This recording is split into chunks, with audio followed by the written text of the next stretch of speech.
உரிய மதிப்புக்குரிய சகோதரர்களே, ஒரு முக்கியமான ஒரு சுன்னாவை நிறைவேற்றுகின்ற ஒரு மஜ்லிஸிலே அல்லாஹ்வுடைய மாளிகையிலே அமர்ந்து கொண்டிருக்கிறோம். சகோதரர்களே, பெரியார்களே, நிக்காஹ் என்று சொல்லுகின்ற பொழுது, ஒரு மனிதன் நிக்கா செய்கின்ற பொழுது அவன் இன்சான் காமில் பூர்த்தியான ஒரு மனிதனாக மாறிவிடுகிறார்.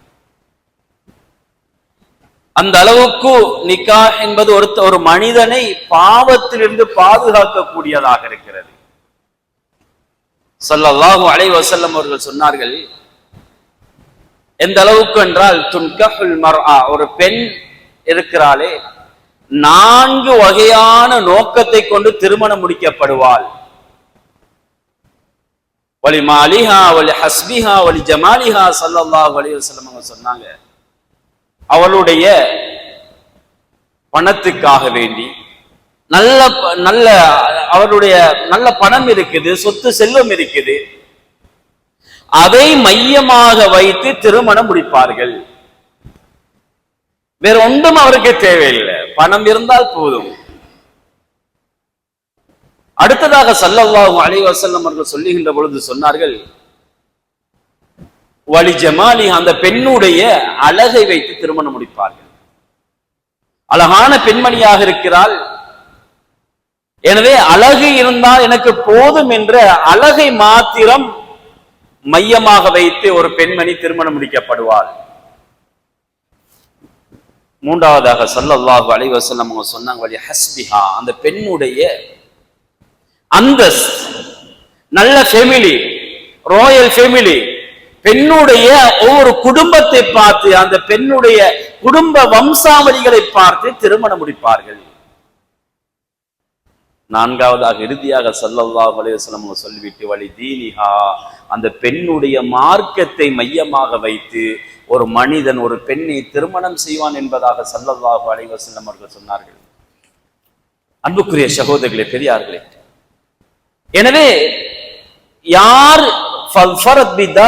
என்று ஸல்லல்லாஹு அலைஹி வஸல்லம் அவர்கள் சொன்னார்கள், அந்த பெண்ணுடைய அழகை வைத்து திருமணம் முடித்தால் அந்த அழகு இவரை வேற நிலைமையிலே அமைத்துவிடும். மார்க்கத்தை பார்க்கவில்லை, இஸ்லாத்தை பார்க்கவில்லை, பெண்ணுடைய அழகை வைத்து திருமணம் முடித்தால், பெண்ணுடைய பணத்தை வைத்து திருமணம் முடித்தால், பெண்ணுடைய அந்த வம்சா வழியை வைத்து திருமணம் முடித்தார். எனவே இவைகள் எல்லாத்தோடைய சேர்த்தும் ஒரு மனிதனுக்கு தீனோடு சேர்த்து இந்த 3ம் அமைந்து விட்டது என்று சொன்னால் ஸல்லல்லாஹு அலைஹி வஸல்லம் அவங்க சொன்னாங்க, எந்த ஒரு மனிதன் மார்க்கத்தை, இஸ்லாத்தை, தீனை மையமாக வைத்து ஒரு பெண்ணை திருமணம் செய்கிறானோ அவர் வெற்றி பெற்று விட்டார் என்று ஸல்லல்லாஹு அலைஹி வஸல்லம் அவங்க சொன்னாங்க. அவ்வளவு முக்கியமான ஒன்றுதான் இந்த திருமணம் என்று சொல்லக்கூடியது. சகோதரர்களே, ஒரு மனிதர் திருமணம் முடிக்குகின்ற பொழுது ஒவ்வொரு வாலிபரும் கேட்டுக்கொள்ளுங்கள், எனக்கு உள்ள என்னுடைய குழந்தையை இந்த மனைவி, என்னுடைய மனைவி எப்படி பராமரிப்பார், எப்படிப்பட்ட ஒரு பெண்ணை, ஒருத்தியை நான் என்னுடைய மனைவியாக தேர்ந்தெடுக்க வேண்டும். இன்னைக்கு நாங்கள் எல்லாம் நினைக்கிறது, பெண், அதாவது குழந்தை வளர்ப்பு என்று சொல்லுகின்ற பொழுது பிள்ளை ஒரு 5-6 வயசு வந்ததுக்கு பின்னால் நாங்க வளர்ப்போம் என்று சொல்லிதான் நாங்க எல்லாம் நினைக்கிறது சகோதரர்களே. ஆனால் இஸ்லாம் எங்க சொல்லுகிறது என்றால், ஸல்லல்லாஹு அலைஹி வஸல்லம் அவருடைய காலம் முடிஞ்சு உமர் ரலியல்லாஹு தஆலா அன்ஹு ஆட்சி காலத்திலே ஒரு மனிதர் வருகிறார், வயோதிபர் வருகிறார், வந்து சொல்லுகிறார், அமீருல் முஃமினீனே, எனது மகன் எனக்கு உணவு தாரான் இல்ல, சாப்பிடுறதுக்கு சாப்பாடு தாரான் இல்ல, உடை, எல்லா விஷயமும் அவன் தடை செய்து கொண்டே இருக்கிறான், ஒன்றுமே தாரான் இல்லை அமீருல் முஃமினீனே என்று சொல்லுகின்ற பொழுது அமீருல் முஃமினீன் அந்த மகனை, அந்த வாலிபனை சபைக்கு வர சொல்லுகிறார்கள். அவர் வருகிறார். வந்ததோடையே அமீருல் முஃமினீன் உமர் ரலியல்லாஹு தஆலா அவங்க அந்த எப்படி தாய் தந்தைகளோடு ஒவ்வொரு பிள்ளைகளும் நடந்து கொள்ள வேண்டும் என்ற விடயத்தை குர்ஆன் ஹதீஸை வைத்து அழகாக தெளிவாக விளங்கப்படுத்தினார்கள்.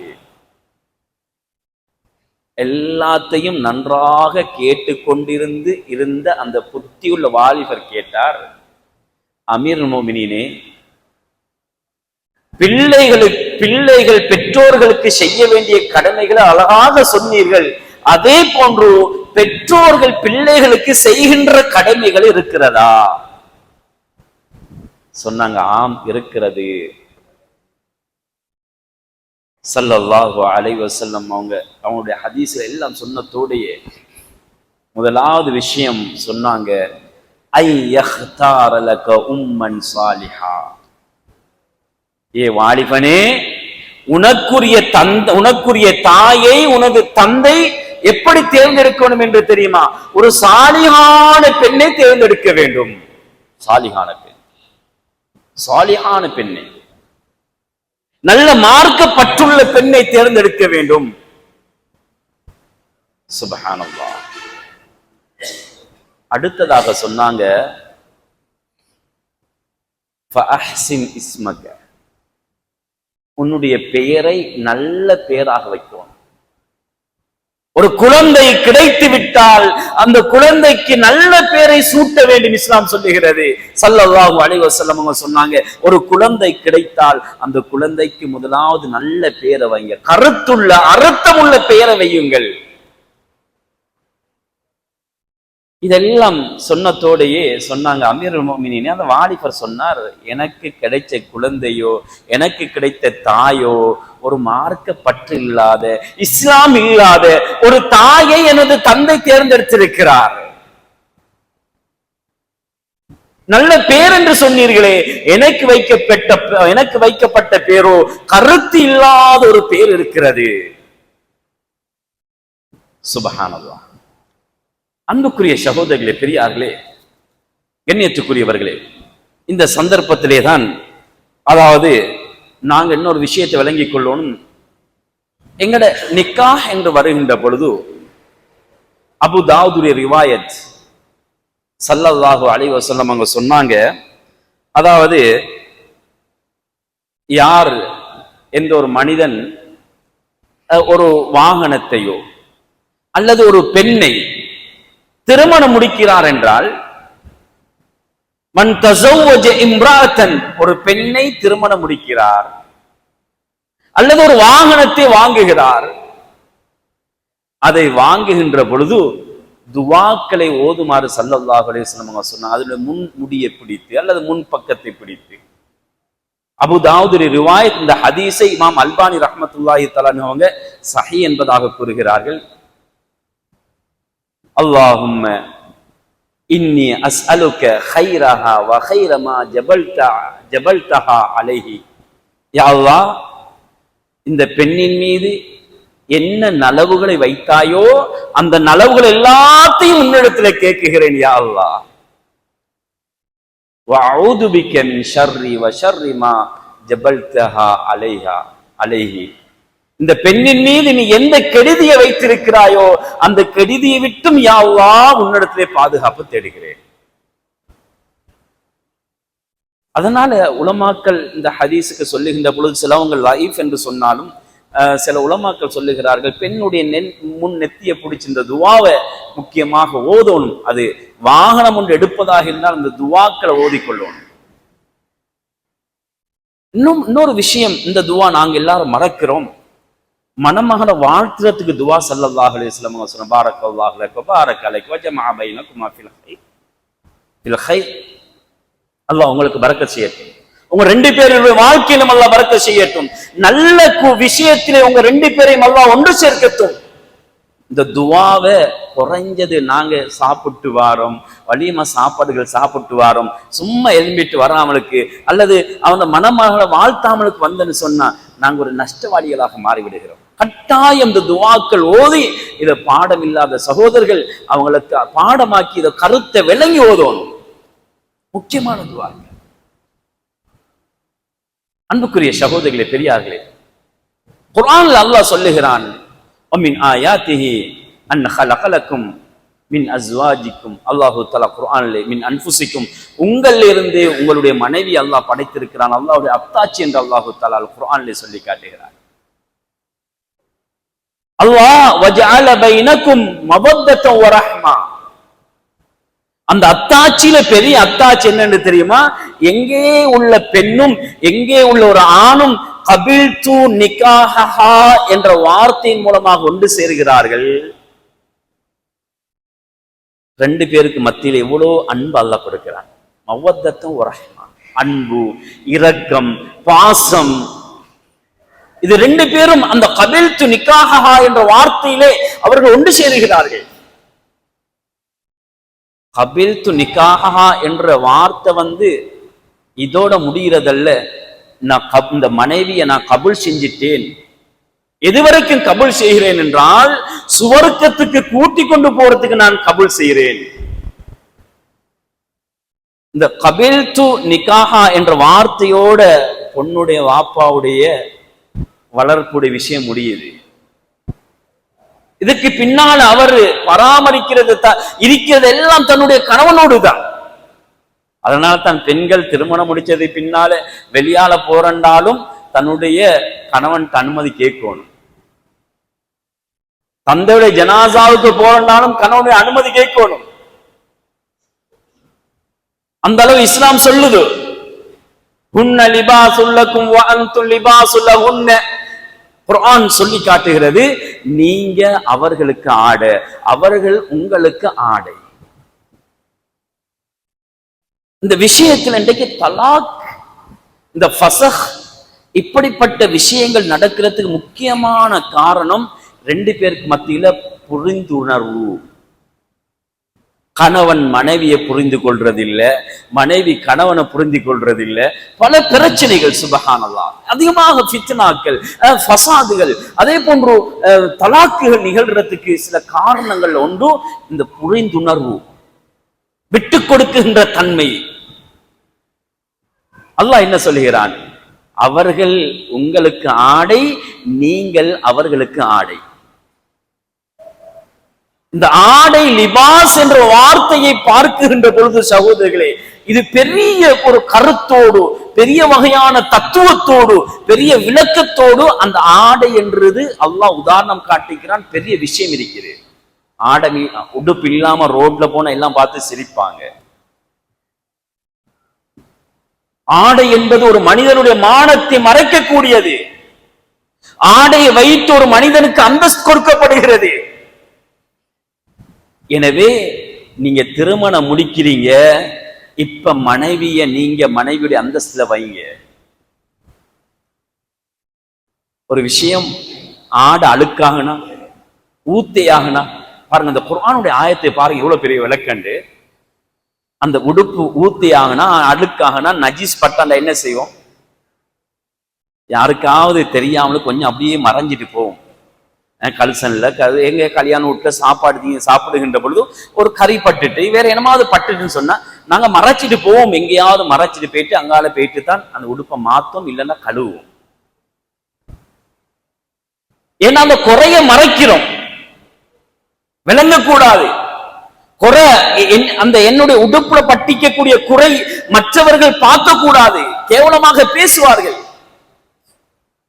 இதே போன்று மனைவியின் மூலமாக தவறுகள் நடந்தால் வாழ்க்கையில பல பிரச்சனைகள் வரும்தான், தவறுகள் வரும்தான்.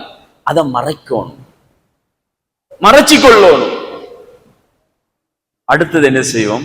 மறைஞ்சிட்டு போயிட்டு ரெண்டாவது விஷயம், அந்த புடவையில எங்களோட உடுப்புல அந்த ஊத்திய நஜீசப்பட்டா போயிட்டு கழுவுறதுக்கு ரெடி ஆகும்.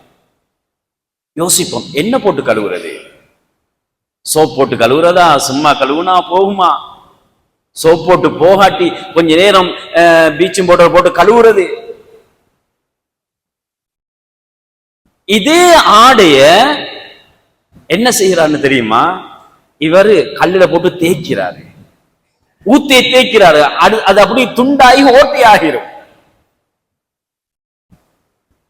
எல்லாது பீச்சிங் பவுடர் ஒரு 4-5 அவருக்கு அப்படி போட்டு வைக்கிறார் அந்த பட்ட இடத்துல, அது அப்படி ஓட்டி ஆகிரும். அல்லாஹ் என்ன சொல்லுகிறான் என்று தெரியுமா? கணவன் மனைவிக்கு உதாரணம் கூறுகின்ற பொழுது அல்லாஹ் சொல்லுகிறான், நீங்க அவர்களுக்கு ஆடை, அவர்கள் உங்களுக்கு ஆடை என்று சொல்லுகிறானே. இப்ப குறைகள் வருகின்ற பொழுது மற்றவங்கிட்ட போயிட்டு சொல்லக்கூடாது, மறைச்சிரோனும். ரெண்டு பேருக்கு மத்தியில நடக்கிற பிரச்சனை ரெண்டு பேரோட முடித்து விட வேண்டும். மூன்றாவது நபர் நாலாவது நபருக்கு போகக்கூடாது. இல்லைன்னா குடும்பம் பிரிஞ்சிடும். அப்படியும் ரெண்டு பேருக்கு மத்தியில ஏலாதா, அல்லாஹ் சொல்லுகிறான், உங்களுக்கு மத்தியிலே நீங்கள் ஒரு நீதமான ஒருத்தரை கொண்டு வந்து அங்கே சஃபைல் என்ன அந்த நேரத்துல எல்லாரும் நிக்கிறாங்க, இல்ல இப்ப மாமா மாமி மாதிரி இருக்கிறாங்க, எங்கட தாய் தந்தைகள் இருக்கிறாங்க, எல்லாருக்கும் முன்னால் இவர் ஒரு தவறை செஞ்சு அடிச்சத்தோடையே இவட உள்ளம் உடைஞ்சிடும், இங்க பிரச்சனை வரும். இதே தவிர அழகான முறையில இவர் போயிட்டு அந்த உடுப்ப கழுவுன மாதிரி அவளை கூப்பிட்டு, இங்க வாங்கம்மா, இங்க வாங்களே, நீங்க செய்யறது எல்லாம் எனக்கு தெரியும், நீங்க நல்ல புள்ள, நீங்க நல்ல ஒரு பெண், இப்படி எல்லாம் செஞ்சிக்க மாட்டீங்க, யாரு சொன்னா நான் நம்ப மாட்டேன். ஆனா இப்படி நடந்து இருந்தா கொஞ்சம் இதை செய்யாமல் இருங்களே, தனியா கூப்பிட்டு போயிட்டு ஒரு அட்வைஸ் பண்ணுங்களே, அவ அழகான முறையில் ஏற்றுக்கொள்ளுவா, அழகான முறையில் அதை எடுத்துக்கொள்ளுவா. இல்லண்டா எல்லாருக்கும் முன்னால் வச்சு ஏசுகின்ற பொழுது அவளுடைய உள்ளம் பாதிக்கப்பட்டு அங்கே குடும்பத்துல பிரச்சனை, கடைசியில முடியும் தலாக்குல. ஹதீஸ்ல ஸல்லல்லாஹு அலைஹி வஸல்லம் அவங்க ஒரு நாள் ஆயிஷா ரலியல்லாஹு தஆலா அவங்களோட வீட்டுல அந்த டேன்ல அவங்களோட வீட்டுல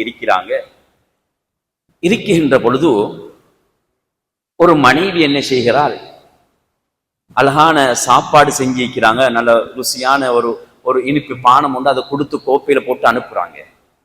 ஆயிஷா ரலியல்லாஹு தஆலா அவங்களோட வீட்டுல ரசூலுல்லாஹி ஸல்லல்லாஹு அலைஹி வஸல்லம் இருக்கிறாங்க. மனைவியில ஒரு மனைவி என்ன செய்யறா, அடிமை பண்ணிட்டு இந்த சாப்பாடை கோப்பையில போட்டு அனுப்புறாங்க. ஆயிஷா ரலியல்லாஹு தஆலா அவங்க, ஏண்ட வீட்டுல ஏண்ட கணவன் இருக்குகின்ற பொழுது இவன் ஏன் கொடுத்து அனுப்புனான்ன்ற ஒரு கவலையில அதை வாங்குற மாதிரி வாங்கி அப்படியே கீழே போட்டுட்டாங்க. சஹாபாக்கள் இருக்கிறாங்க. ஸல்லல்லாஹு அலைஹி வஸல்லம் ஒன்றுமே பேசல.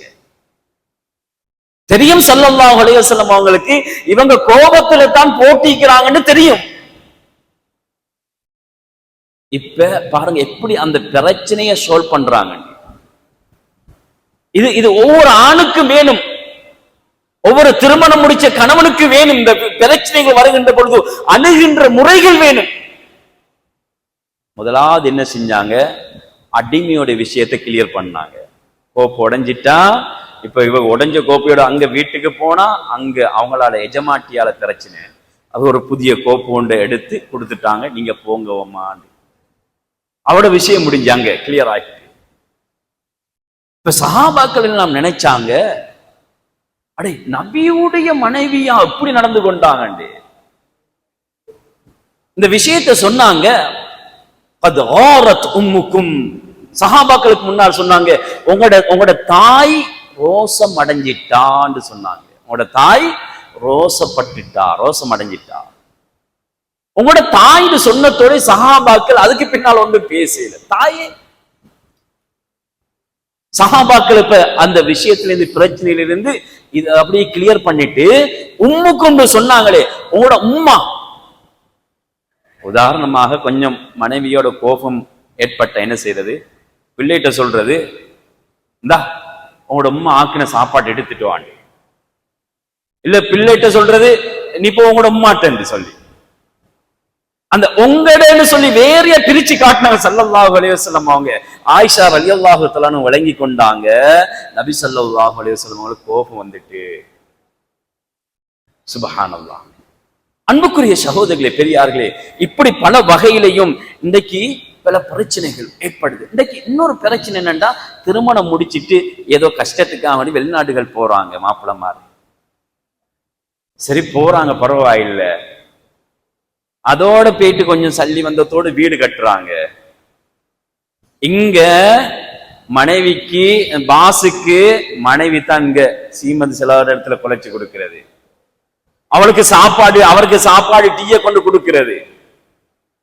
காலப்போக்கில் பல பிரச்சனைகள் தொடர்புகள் வருது. எங்க நாட்டுல எத்தனையோ பெண்கள் இன்னைக்கு கணவன் வெளிநாட்டுல இன்னைக்கு பாசோட ஓடின சரித்திரங்கள் பார்த்திருக்கிறோம். தேவையில்லாத சில தொடர்புகள், எந்த நேரம் வீட்டுல போயிட்டு வாரது, இப்படி பிரச்சனைகள். சகோதரர்களே, பெரியார்களே, இதெல்லாம் நான் சுருக்கமாக சொல்லிக் கொண்டு போறேன். அதே போன்றுதான் கணவன் மனைவியோட அன்பாக இருக்கும். இது இந்த அன்பு குறைகின்ற பொழுது அங்க தலாக் ஏற்படுது. திருமணம் முடிச்சு கல்யாணம் பேசினத்தோட நல்லா பேசுறாங்க, ஒரு நாளைக்கு 5 அவர் 8 அவர் 7 அவர் பேசுறாங்க. திருமணம் முடிச்சு 1 வருஷம் 2 வருஷம் போக போக அப்படியே பேச்சு குறையுது. கோல் எடுத்தாலும் பேசுறேன், உனக்கு கோல் எடுக்க இந்த நேரத்துல கோல் எடுக்கிறேன், இதுக்கு முன்னால கோல் எடுத்தா என்ன செல்லம், என்ன செய்யறீங்க, அப்படி இப்படின்னு பெருசா தூக்கி பேசினாரு. 2-3 வருஷம் போனதோட இவர் ஏசுறாரு கோல் பண்ண. அப்ப போக போக அன்பு குறையக்கூடாது, அன்புகளை அதிகரிச்சு கொண்டே இருக்கணும். இந்த அன்பு குறைகின்ற பொழுது அவள் வேறொரு அன்பை தேடுவா. அது பிள்ளைகளாக இருந்தாலும் சரி, எங்களோட பிள்ளைகளுக்கு நாங்க அன்பு அதிகமாக காட்டணும். அன்பு குறைக்கின்ற பொழுது வேறொரு அன்பை அந்த இடம் அந்த பிள்ளைகள் தேடிக்கொண்டு போவாங்க. அதே போன்றுதான் இன்னொரு விஷயம், போனுக்கு எடிக்ட் ஆகி இருக்கிறாங்க சிலவங்க. இந்த மனைவிய தொட்டத்தை விட சிலவங்க போனை தொடுறதா மிச்சம் கூட. அவரு வேலைக்கு போனாலும் போன்ல தான், வாட்ஸ்அப்லையும் பேஸ்புக்லையும் அதுலையும் இதுலையும் யூடியூப்லையும் அதிலேயே தன்னோட காலம் போறது. சரி, வீட்டுக்கு வந்தாண்டா போனை வச்சுட்டு ஓஃப் பண்ணிட்டு இருப்போம், அதுலயும் வந்தாலும் தூங்கு வரைக்கும் அது போன்லயே தான், மனைவியோட பேசுறது இல்லை. இதுல சிலவர்களுடைய காலம் அப்படியே நாசமாகுது. அதனால மனைவியுடைய அன்பு இரக்கம் குறையுது, தொடர்பு துண்டிக்கப்படுது. இதுல இன்றைக்கு பல தலாக்குகள், எத்தனையோ விஷயங்கள் காதி கோட்ல வருது. எந்த நேரம் போனை பார்த்து கொண்டே இருக்கிறாரு, எங்களோட பேசுற இல்ல, இவர் எனக்கு வேணான்னு சொல்லி இன்றைக்கு எத்தனையோ பெண்மணிகள் இன்றைக்கு காதி கோட்ல வந்து நிற்கிறாங்க. இன்னும் சில மாப்பிள்ளை தேடுகின்ற பொழுது தொழுக பார்க்கிற மாதிரி இன்றைய காலத்துல அந்த மாப்பிள்ளை இடத்துல போதை வஸ்துக்கு அடிமையாக இருக்கிறான்னு பார்க்கணும். அழகான பிள்ளைகளை முடிச்சு கொடுக்குறாங்க, நல்ல பணக்கார வீட்டு புள்ளன்னு சொல்லி கொண்டு நினைச்சு கொண்டு முடிச்சு கொடுக்குறாங்க. பார்த்தா இவன் போதை ஐஸுக்கும் கஞ்சாவுக்கும் அடிமையாகிட்டான். ஒரு விஷயம் வாலிபர்களை வழங்கிக் கொள்ள வேண்டும், யார் போதை வஸ்துக்கு அடிமையாகி கொண்டிருக்கிறானோ, அடிமையாகிட்டானோ, அவனுக்கு ஆண்மை இல்லை, ஆண்மை குறைவு. இது விஞ்ஞான ரீதியாக இன்றைக்கு ஆய்வுகள் வெளியாக்கப்பட்ட முதலாவது விஷயம். இந்த ஆய்வுல முதலாவது வெளியாக்கிய விஷயம் என்னன்னா, இந்த ஐஸையும் போதை வஸ்துகளையும் பாவிக்கக்கூடியவனுக்கு ஆண்மை இல்லை, அது குறைந்துட்டு. குடும்பத்துல பிரச்சனை, போதை வஸ்துக்கு அடிமையாகிட்டாரு, தகாத உறவுகள், வேறொரு அந்நிய பெண்ணோட தொடர்பு, இதோட பிள்ளை மனைவியோட பேசுறதுக்கு நேரம் இல்லை. அன்புக்குரிய சகோதரிகளே, பெரியார்களே, கண்ணியத்துக்குரியவர்களே, எனவே எனக்கு நேரம் இடம் கொடுக்காது. எனவே இவைகள் எல்லாம் முக்கியமான ஒன்று தான். இன்னொரு விஷயத்தை நான் சொல்லிக் கொள்றேன், திருமணம் முடிக்கிறதுக்கு முன்னால ஒன்று மனைவியோட பக்கத்தை பார்க்கணும், அவளுக்கு எப்படி வீட்டில் இருந்தா அதோடைய அந்தஸ்து கொடுக்கணும், அவளை நல்ல முறையில் பார்த்து கொள்ளணும். ஸல்லல்லாஹு அலைஹி வஸல்லம் சொன்னாங்களே, ஹைருக்கும் லிஅஹ்லி, நான் உங்களை சிறந்தவங்க யார் தன்னுடைய குடும்பத்தில் சிறந்தவங்களாக இருக்கிறாங்களோ அவங்க தான் சிறந்தவங்க என்று ஸல்லல்லாஹு அலைஹி வஸல்லம் சொன்னாங்க, நான் என்னுடைய மனைவிமார்களிடத்தில் சிறந்தவனாக இருக்கிறேன். நீங்க ஊர்ல நாட்டுல சர்டிபிகேட் எடுக்க நல்லவன்னு சொல்லி, ஆனா மனைவி இடத்துல சர்டிபிகேட் எடுக்கணும். மனைவி சொல்லும் என் கணவன் நல்லவர் என்று சொல்லி, இது முக்கியம். இன்னும் மனைவியோடு இரக்கமாக நடக்கணும், 2 பக்கத்தையும் பேலன்ஸ் பண்ணி போகணும். சிலவங்க தாயுடைய சொல்ல கேட்டுட்டு மனைவிமாருக்கு ஏசுறது, அடிக்க போறது, இல்ல மனைவியுடைய சொல்ல கேட்டுட்டு தாய் தந்தைகளோட இரக்கம் இல்லாமலுக்கு அவங்களோட மரியாதை குறைவாக இன்றைக்கு நடக்கிறாங்க. இது இன்றைக்கு முக்கியமான ஒரு காரணம். இன்றைக்கு நல்ல முறையில திருமணம் முடிக்கிறதுக்கு முன்னால அம்மா வாப்போடு நல்லா இருந்திக்கிறாரு, உழைக்கிற சல்லியில கொஞ்சத்தை ஒரு அரைவாசி முக்காவாசி அம்மா வாப்பாவை தான் கொடுக்கிறது. திருமணம் முடிச்சதோடு அவங்கள பார்க்கறது இல்லை, மனைவியில சைடை மட்டும் அப்படியே பார்த்துட்டு போறாரு. அம்மா வாப்பா இருக்கிறாங்களா, அவங்கள பார்க்கறது இல்லை, கேட்கறது இல்லை, சாப்பிட்டீங்களான்னு கேட்கறது இல்லை, நோய் வாய்ப்பட்டா பார்க்கறது இல்லை. இது பெரிய ஒரு விஷயம். இன்றைக்கு சில நேர வீட்டுகள்ல சில இடங்கள்ல மனைவியோட பிரச்சனை இருக்கும், மாமிக்கும் மருமகளுக்கும் அங்கு கொஞ்சம் ஒத்து போகாது. மருமகள் விளங்கி கொள்றதும் இல்ல, எனக்கு இவ்வளவு ஒரு அழகான ஒருத்தரை இவ்வளவு ஒரு படிச்ச ஒருத்தர், நல்ல ஒருத்தர் எனக்கு மகனாக பெற்று தந்த மாமிக்கு நான் எவ்வளவு கண்ணியம் கொடுக்கொண்டு மருமகள் விளங்குறதும் இல்லை, மாமி விளங்குறதும் இல்லை. ஏண்ட வீட்டுக்கு எந்த மகளை போல ஒரு பெண்மணி ஏண்ட பிள்ளைக்கு மகளா என்ன கணவனாக வந்திக்கிறா என்று அவ விளங்குறதும் இல்லை. ரெண்டு பேருக்கு மத்தியில விளங்குறதும் இல்லை. இங்கால கணவன் இப்ப இங்காலையா அங்காலையான்னு சொல்லி தட்டமாறி கொண்டிருக்கிறாரு. அப்படியான கட்டத்துல ரெண்டு பேரோட சேர்த்து பெரிய ஒரு நல்ல சுலபமான முறைக்கு வந்துடும். எனவே சகோதரர்களே, பெரியார்களே, நேரம் இடம் கொடுக்காது. இதை பேசுகிறேன்டா மிச்ச நேரம் பேசிக்கொண்டு போகலும். எனவே கணவன் மனைவி என்று சொல்லக்கூடிய நேரத்தில் அன்பாக, இரக்கமாக, ஒற்றுமையாக இருக்கணும். ரெண்டு பேருக்கு மத்தியில பாசத்தோடு இருக்கணும். அதே போன்று பிரச்சனைகள் வந்தேன்னு சொன்னா எங்களுக்கு மத்தியில தீர்ப்பு எங்களுக்கு மத்தியில முடிச்சு கொள்ளணும். எல்ல ஒரு சின்ன பிரச்சனை வந்தாலும் இவர் கோல் பண்ணி சொல்றோம், உங்களோட மகளை கூட்டிட்டு போங்கன்னு சொல்லி, இவ சரி வர மாட்டாண்டு அப்படியெல்லாம் சொல்றது. அப்ப அவரோட உள்ளங்கள் உடைஞ்சி பல சின்ன பிரச்சனை பல பிரச்சனையாக மாறிவிடும், பெரிய பிரச்சனைகளாக மாறிவிடும். எனவே நாங்க மனைவியோடு அன்பாக இரக்கமாக இருக்கணும், பாசத்தோடு இருக்கணும். எனவே எங்களோட மனைவிக்கு நாங்க நல்லவங்களாக இருந்தால் நாங்க உலகத்துல ஊர்ல நல்லவங்க தான், அல்லாஹ் இடத்துல நல்லவங்க. மனைவிக்கு நாங்க கெட்டவங்க என்று சொன்னா, மனைவி எங்களை விரும்ப இல்லைன்னு சொன்னா அவங்களும் நாங்க நல்லவங்க இல்லை, ஊர்ல பேர்ல அதுல இதுல பெரிய சர்டிபிகேட் எடுத்தா நல்லவன் சொல்லி, ஆனா நல்லவனாக இருக்க முடியாது. எனவே சகோதரர்களே, பெரியார்களே, உலகத்திலே வாழுகின்ற பொழுது நல்லவர்களாக, முத்தகீன்களாக, நல்ல தாய்களாக அல்லாஹ் எங்களை மாற்றி அருள்வானாக. அதே போன்று அமல்களை இபாதத்துகளை செஞ்சு நல்ல சாலிகான நல்லவர்களாக அல்லாஹு தஆலா எங்களுடைய மனைவிமார்களை ஆக்கி, எங்களுடைய மனைவிமார்கள் நல்ல சிறந்தவர்களாக வாழ்வதற்கு அல்லாஹு தஆலா எனக்கும் உங்களுக்கு